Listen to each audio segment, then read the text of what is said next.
네, 안녕하세요. 제가 저번에 말씀드렸던 것처럼 우리 이런 영성이 자본주의와 어떻게 만날 수 있는지 한번 살펴보겠습니다. 그러기 전에 제가 자본주의라는 책이 있어요. EBS 다큐프라임에서 나온 다큐멘터리를 책으로 만들었거든요. 이걸 통해서 지금 우리가 살고 있는 자본주의에 대해서 잠시 소개를 해드릴게요. 일단 이 책의 첫 번째 챕터에서는 어, 우리가 자본주의라고 할 수 있는 통화량에 대해서 말을 설명하고 있는데요. 즉 통화량이라는 것은 우리 빚이랑 같습니다. 그래서 그 빚이 왜 어떻게 통화량을 낼 수 있는지 일단 신용창조에 대해서 설명을 하는데, 신용창조는 예금액 중 부분 지급률을 제외하고 나머지를 대출해 줄 수 있는 대출해 줄 수 있게 됨으로써 나오는 현상인데, 예를 들면 100만 원을 대출을 해주면은 그 10%를 부분 지급률이 10%일 때 100만 원을 대출해주고 나머지 10%는 부분 지급을 잡고 나머지 90만 원, 90만 원 또다시 대출해 줄 수 있거든요. 90만 원 대출한 값이 다시 은행으로 들어오면은 10%인 9만 원을 남기고 81만 원을 또 대출해주고 81만 원 10%를 제외하고 나머지 90%를 또 대출해주고 이렇게 반복하면서 이제 통화량이 늘어나는 걸 말하거든요. 그래서 우리가 사는 자본주의는 통화량이 신용입니다. 즉 빚이에요. 그래서 빚이 있어야 경제가 돌아갑니다. 신용창조라고 하는데, 그럼 통화량이 줄어드는 걸 뭐라고 하냐? 사람들이 빚을 갚으면 통화량이 줄어들어요. 신용수축이라고도 하는데, 우리가 살고 있는 자본주의는 신용창조로 통화량이 늘어나고 신용수축, 빚을 갚음으로써 통화량이 줄어듭니다. 근데 신용창조랑 신용수축이 뭐 문제가 있느냐? 물론 문제가 있어요.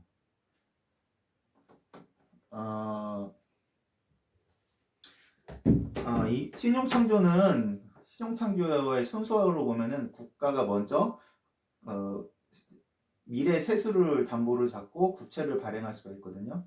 그 국채는 은행으로 들어가고 그 은행이 독점 대기업, 그러니까 그 은행으로 들어가고 그 다음에 신용을 창출할 수 있는 그 다음 매체 그 다음으로 덩치가 큰 게 독점 대기업.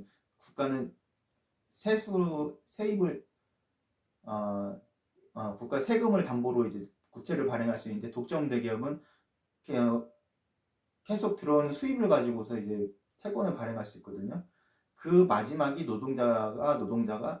중소기업과 노동자가 마지막 신용창조를 할 수가 있어요. 그래서 신용창조 순서 역순으로 부가 빨려 들어가거든요.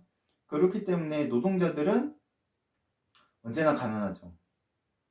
가장 마지막으로 돈을 쓰기 때문에. 그래서 이거를 어떻게든 해결해 보려고 여러 가지 사상들이 나왔는데, 가장 기본적으로 자유주의는 금리 인하와 금리 인상으로 통화량을 공급하고 통화량을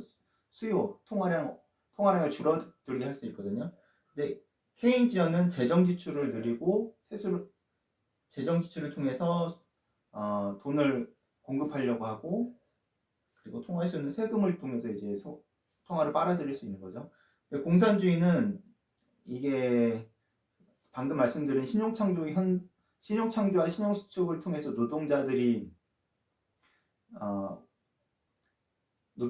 부가 국가나 은행이나 독점 대기업한테 들어가기 때문에 노동자들이 단결해서 국가를 통제해서 국가가 이제 모든 것을 다 통제하는 계획경제 시스템으로 가려고 했는데, 문제는 그게 또 하나의 통화 공급이 됐기 때문에 결국 통화 수요, 그거를 늘어나는 통화량만큼 수요를 빨아들여야 되는 게 있어야 되거든요. 자연스럽게. 그게 결국에는 인민의 자유나 생명을 언제든지 가지고 갈 수밖에 없는 그런 통화 시스템을 만들어냈어요. 그러니까 문제를 해결하다가 더 최악의 결과만 나오는 거죠.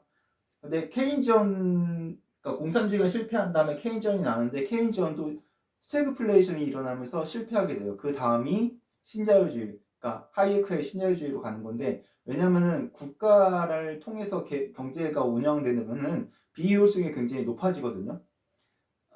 그래서 다시 처음으로 돌아가자라고 하는 게 신자유주의입니다.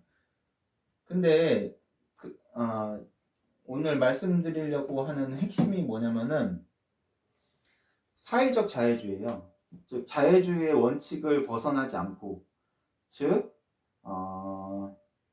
지금 저희가 쓰는 그 통화 공급과 통화 수요는 대충 여러 가지가 있는데, 뭐 통화 공급은 금리 인하를 할 수도 있고 재정 지출을 할 수 있고, 통화 수요는 금리를 인상해서 빚을 갖게끔 하면은 이제 통화량이 줄어들거든요. 그렇게 할 수도 있고 세금으로 거둘 수 있는데, 사회적 자유주의는 노동자가 채권을 발행해서 통화량을 늘려놓으면은 통화 수요로 기업이 채권을 통해서, 기업이 노동자 채권을 통해서 일자리를 기업이 노동 채권을 구매하게끔 해서 수요를 만드는 그런 시스템입니다. 이거를 저는 사회적 자유주의라고 부르겠습니다. 아까 이거를 신용창조 순서에 의하면은 그 국가, 은행, 독점 대기업, 중소기업, 노동자 순으로 이제 신용창조가 일어나는데,